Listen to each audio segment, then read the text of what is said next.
Today's Toy Spot, we are having a look at the Hasbro Avengers Age of Ultron, Ultron 2.0. Funny enough story with this piece is that I only saw it in Toys R Us, and I only saw it in Toys R Us, it seemed, long after the movie had come out. I mean, Avengers has been out in theaters for a very long time, and now sure enough, these little pieces start showing up. Found this, as well as the Scarlet Witch, and we're going to have a look at these in individual reviews. Packaging-wise, packaging is consistent with both this and the Scarlet Witch.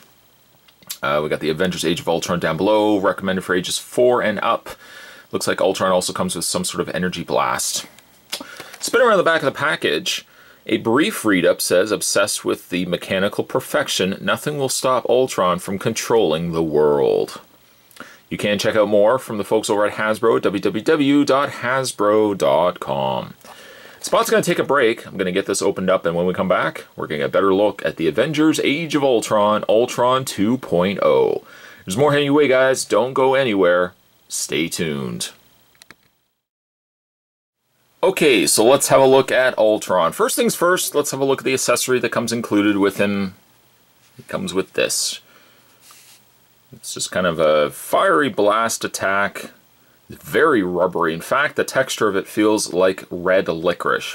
Or for that matter, it could be black licorice as well. But it has the texture of a gummy bear, kind of licorice material. You can take it and you can clamp it onto his hand, just like that. It serves almost more of a ridiculous purpose than anything else. Meh, it is what it is. I won't be displaying Ultron with that. Don't kid yourself. Spot won't be displaying it with this. I'll just kind of put this to the side. That's exactly what I'm going to do right now. I'm going to put it to the side. And let's have a look at Ultron. For all it needs to be, I think the Ultron figure is pretty good. Paint's not, well, paint's minimum. There's not a lot of paint going on in there. There's misleading paint in the sense that there's plastic, the actual main color of the plastic itself, but then there's areas that are more shinier than the plastic itself, and then you realize, oh, okay, looks like it's been painted in. One of the biggest problems with this figure is, well, its articulation. It has very little to speak of in the way of what it can do. His head sure can move left and right. His arms can rotate all the way around. They're also very bendable, very rubbery.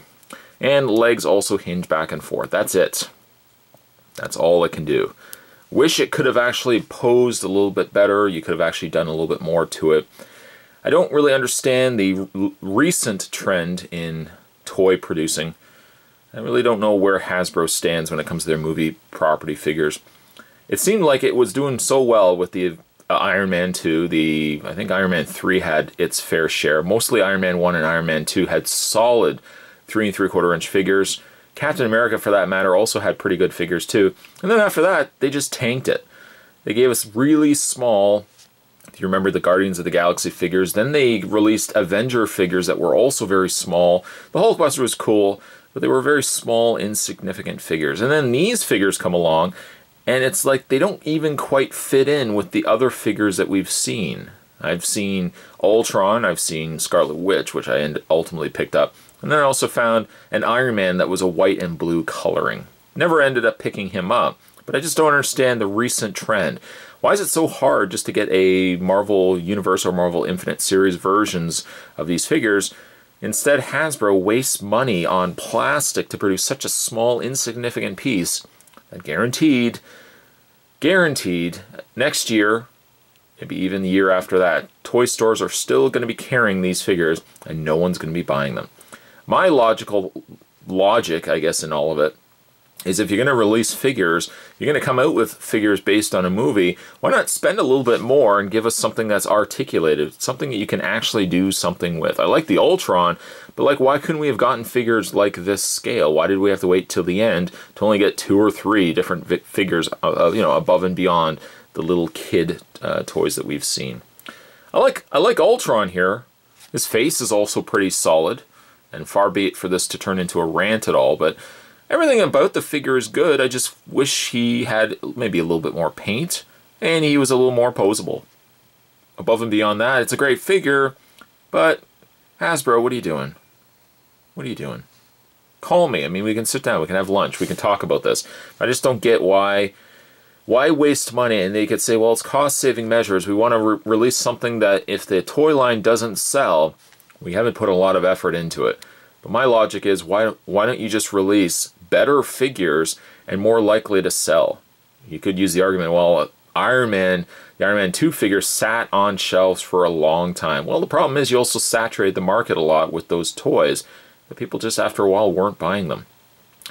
As it goes for Ultron, decent enough figure, just kind of wish he could do a little bit more than what he's able to do. I guess if you want kind of a figure that really doesn't need to move all that much, if you're not all that bothered by it, it's a great figure to pick up. You can add it along with the other Marvel Infinite series and Marvel Universe figures. Today's toy spot, bit of a rant, I know. Spot was having a look, though, at the Marvel Avengers Age of Ultron 2.0. And by the way, I also found this at Toys R Us, so if you're looking to pick this guy up for yourself, you want to drive over to Toys R Us. Unless you've seen it other places, I've only seen it at Toys R Us. Stay tuned, guys. Spot's going to have more toy spots heading your way. Thanks for watching, as you always do. I'll see you next time.